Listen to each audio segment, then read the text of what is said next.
भी ये अचीवेबल नहीं था। अगर हम अपनी बैटिंग ऑर्डर को देखें तो 8 तक बल्लेबाजी थी और वो शाहीन का ऊपर आना उनका अपना फैसला था।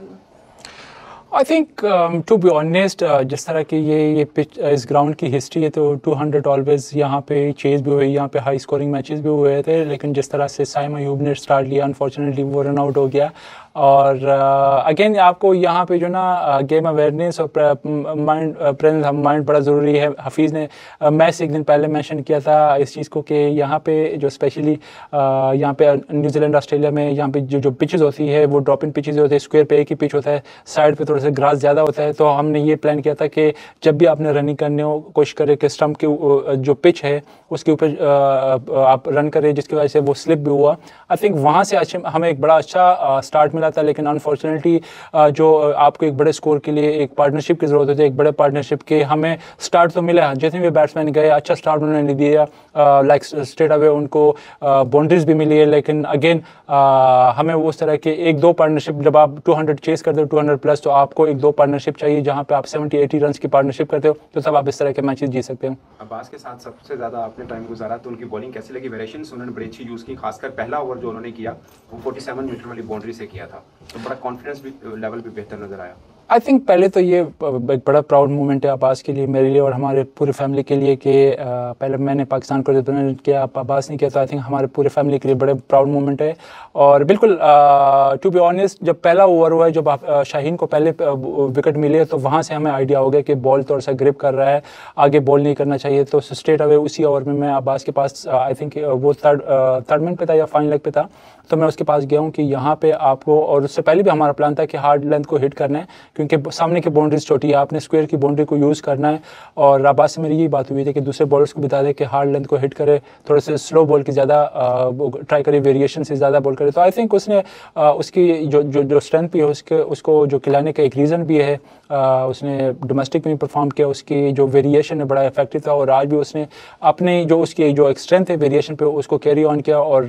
राइट मोमेंट पे उसने विकेट दिलाई। लेकिन अनफॉर्चुनेटली जो एंड ऑफ द रिजल्ट था वो हमारे हक में नहीं आया। आपने फील्डिंग पे इंग्लिश पे तो बोले, कल हमने देखा यहाँ पे हाफ टाइम हमने फील्डिंग पे गुजारा। हमने न्यूजीलैंड की ट्रेनिंग भी देखते हैं, हम उनसे ज़्यादा मेहनत करते हैं फील्डिंग के ऊपर, फिर भी कैचेस ड्रॉप क्यों होते हैं? देखिए आपने खुद यहाँ पे मेरे ख्याल से फ्रॉम द डे वन आप इसको यहाँ पे कवर कर रहे हैं हर चीज़ को, और बिल्कुल हमने स्पेशली वाइड बॉल में आपको ज़्यादा मेहनत की ज़रूरत होती है, सर्कल में रन आउट की या अच्छे कैचेस, जब आप एक दो रन आउट करते हो या जो अपॉर्चुनिटी क्रिएट होती है उनको अगर आप ग्रैब करते हो, तभी आप इस तरह के मैचेस में जो 30-40 रन का जो डिफरेंस पड़ जाता है, 15-20 रन आप फील्डिंग में सेव करते हो या एक अच्छा कैच पकड़ते हो या रन आउट करते हो, तो आपके मैच के रिजल्ट चेंज हो सकते हैं। तो आई थिंक वही चीज़ उसी चीज़ ने हमें कॉस्ट किया, जो हमने एक दो कैचेस ड्रॉप किए। आई थिंक अगर उस टाइम पे वो कैचेस हो जाते हैं तो मैं भी हम ये मैच जो हमने प्लान किया था कि 180-190 तक हमने रिस्ट्रिक्ट करना था, और जिस तरह बैट्समैन हमारे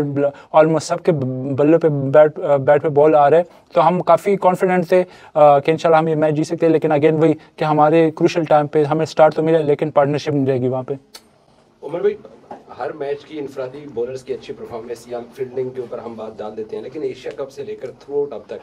हम जिस वर्ल्ड क्लास बॉलिंग के मालिक थे वो कहीं नज़र ही नहीं आती है।